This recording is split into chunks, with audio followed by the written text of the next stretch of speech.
more psychological issues than anything. So we have to adapt and become a little bit more sensitive to their needs. Because remember, everyone at the VP or everyone we deal with, they have their own issues. They're going through their own turmoil. They're in a tornado. And they're coming to us because we said we can help them, guide them, and help them.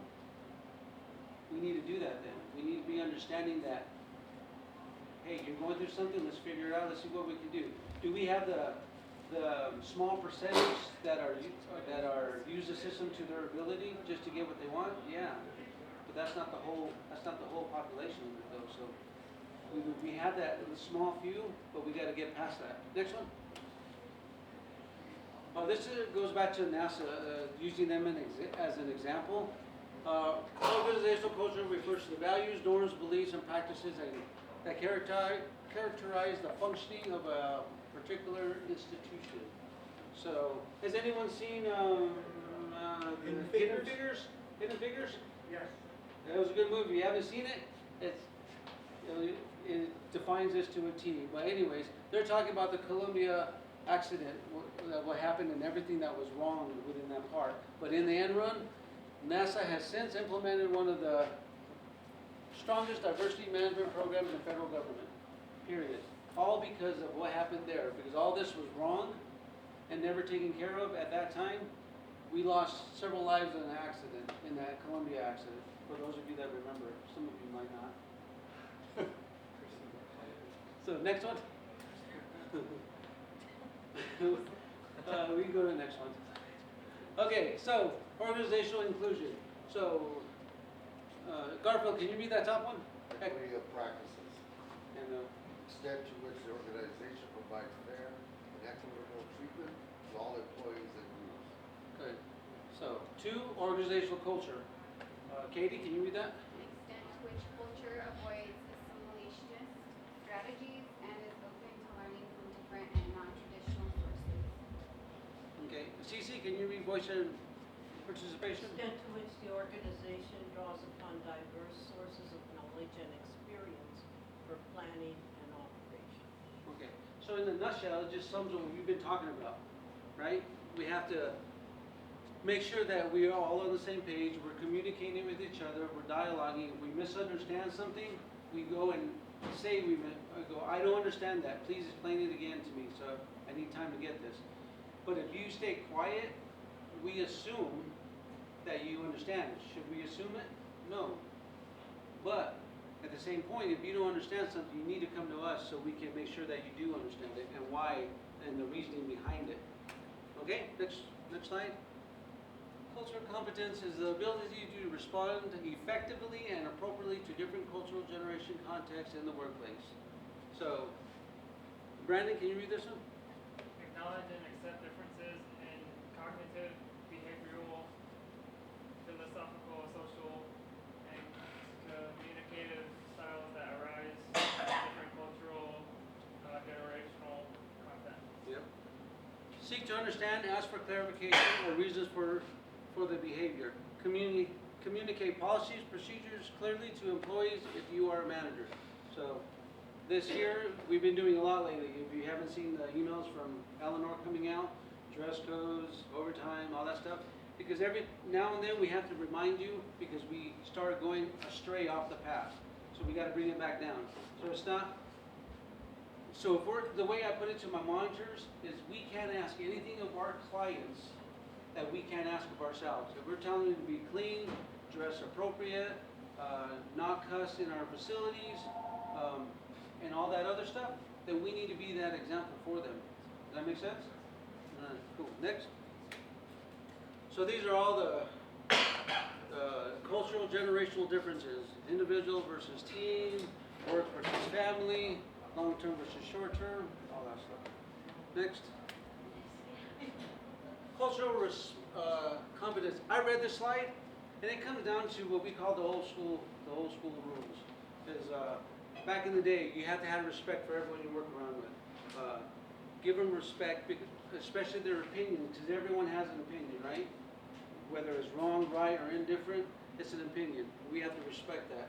You got to acknowledge the cultural and generational differences and historical injustices without becoming defensive. That's the key part, without becoming defensive. You have to be able to talk about things that even out of your realm of understanding. Be open to learning about other cultures and ideas. Give others the benefit of doubt in a dispute. Seek first to understand others' point of views, then to be understood.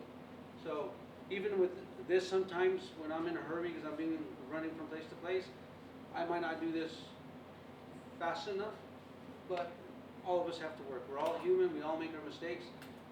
We all make missteps. As long as we can come back and hear everyone's voice, we should be good. Don't stereotype. I've seen that happen in a couple instances at the BP, just because of the way someone dresses, the religion of someone. There's a little bit of stereotyping going on. So we gotta make sure we don't judge people. We don't assume anything about anyone's culture, and don't talk down to anyone. Communicate effectively. Cool. Next one. Click again. So again, and now get out.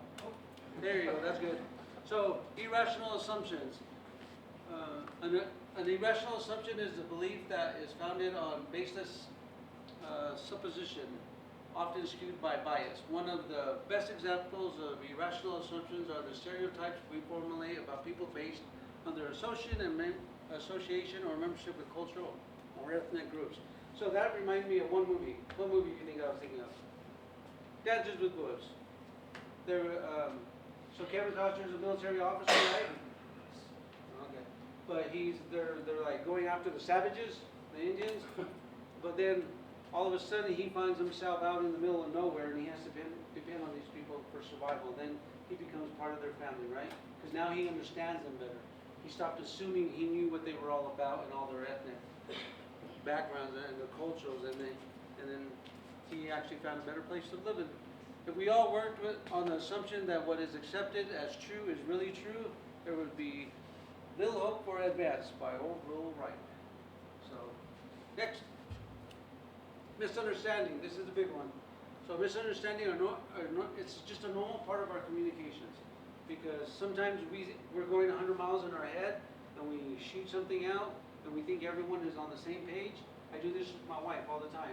I'm thinking, and then I just shoot out a statement to her, and she like stops and looks at me and she says, "What are we talking about?" I go, "Oh, okay, I was thinking about this," and then I explain it to her, get her caught up, and then she goes, "Oh, okay, yeah, I understand you now."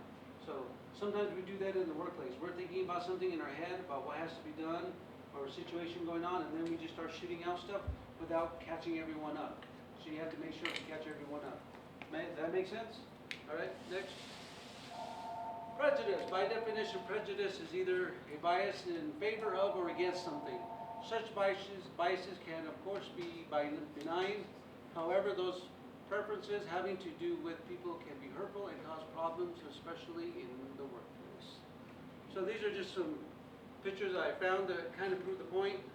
It's nothing that we haven't seen before, but this is the population we deal with. How many times do people judge people by the way they look on the street when they're homeless?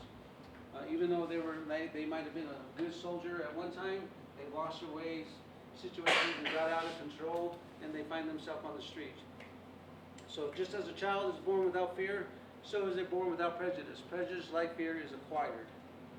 So while we're here in the VIC, we have to make sure we keep those prejudices down as much as possible. Keep ourselves in check.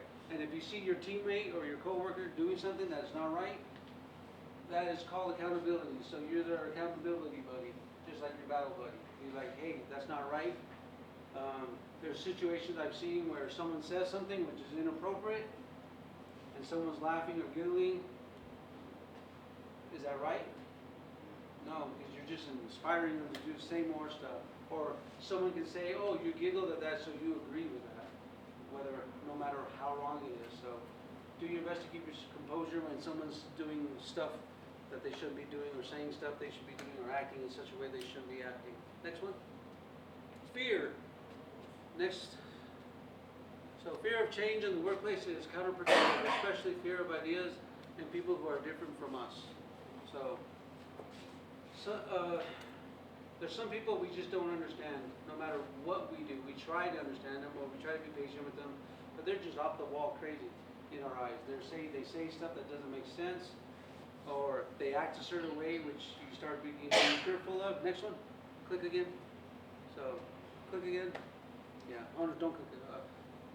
So I think we have to own the fears that we have of each other, and then in some practical way, some daily way, figure out how to see people differently than the way we were brought up to. Yeah. So I grew up in the valley, and when I married my wife, her family didn't understand the South Valley, but they, one of my sister-in-law said, hey, let's go down this, I told my sister-in-law, hey, let's go down to this place in the South Valley. She goes, oh no, murderers and killers are down there, and there's a bad element down there, and I'm like, yeah, but that's where I grew up. I go, I lived in it, I'm still alive. So I went and took her down, and I cruised her around, I showed her the valley, and then she's not as prejudiced against it, but you know, it's just what you hear, all the rumors, the war zone. How many things do we hear about the war zone that scare people away from that area? A lot, but there are some really nice communities in the war zone area. It's just here and there. Okay, next. So, number one rule of diversity, inclusion, and constructive conflict management. Dialogue. Click again. Dialogue and dialogue. We have to communicate, we have to have a talk. If we don't see eye to eye, it doesn't mean that we're going to agree, but we have to talk about it, right? So we can at least understand that, okay, no matter what I say to this person, they're going to think this way, and that's fine. All good. But at least we can talk about it. Okay, next. How can managers, this goes back to Cece's things. How can managers promote diversity and inclusion? So lead employees by example, respect people and differences in the workplace. Create a welcoming, inclusive environment in which to conduct business, incorporate diversities in policies, strategic plans, and operational procedures. Learn and practice early conflict resolution strategies. Practice regular, effective, and open communications. Empower your employees, but that requires trust. Demonstrate executive commitment to diversity on an ongoing and regular basis. Walk the talk. So, all that to say is the management around us, and I believe this wholeheartedly, we have to be the example. We have to show you how we want things done, and that we will play by the same rules we're asking you to play for. If we make mistakes, it's human. We make mistakes. We can correct them. But at the same time, when I said accountability, hold us accountable. Say, hey, I saw you doing this the other day. I didn't think it was right. Why did you do that? Or why did you say that?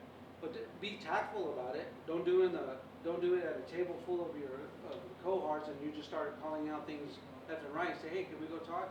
And let's talk. Let's go into one of our meeting rooms and let's talk. That goes for any manager. If you think they're doing something wrong, you have to hold us accountable. You're the staff. We're leading you, but at the same time, if we're not showing you what we're supposed to be showing you, or acting the way we're supposed to, the way we're acting, asking you to act, you have to hold us accountable. We're not above any kind of laws. All right? So I'm open. You can tell me anything. Will my feelings get hurt? Sure. No, I'm kidding. They might. I don't know, but who cares? We have the dialogue about it. I'm past that point. I can talk. Next one. Leadership commitment. Effective communication and transparency. These are the best practices. Equatable employment practices, recruitment outreach, continuous learning and career development,